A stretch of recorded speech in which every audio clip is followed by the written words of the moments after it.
Okay, so we got the seat heater glued in, if you will. There's the adhesive strips on the side of these. You have to peel them off.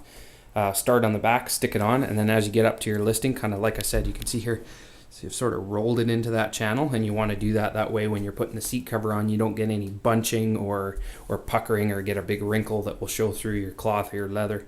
And also too, that way this will stay exactly where it needs to, and you don't risk it contacting a hog ring. You are really supposed to use some of those zap straps or 9-ties, whatever you want to call them, when you're putting these listings in whenever it's near the seat heater pad. But as long as you have this hole cut big enough and you make sure you're really careful and you give it a once over before the cover gets stretched over top, just make sure that it's not contacting any part of this heater, and you'll be fine. I always use hog rings and I never have a problem with it.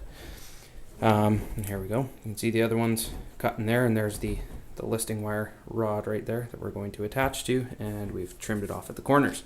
And then for the wire at the back of this one, we just punched a hole through the foam and through the bottom, and then there you be.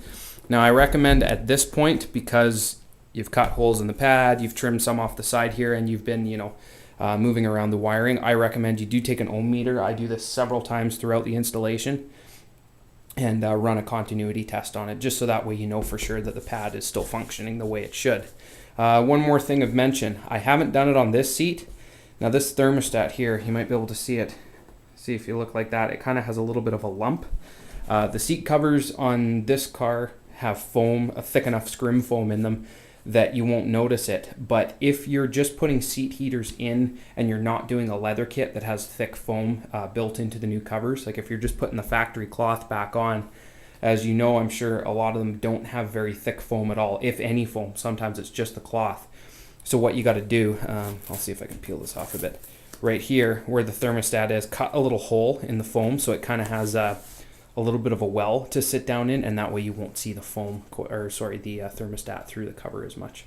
So there you go, the pad's in. Like I said, I'm just going to run a continuity test, make sure all is good, and then put this cover back on.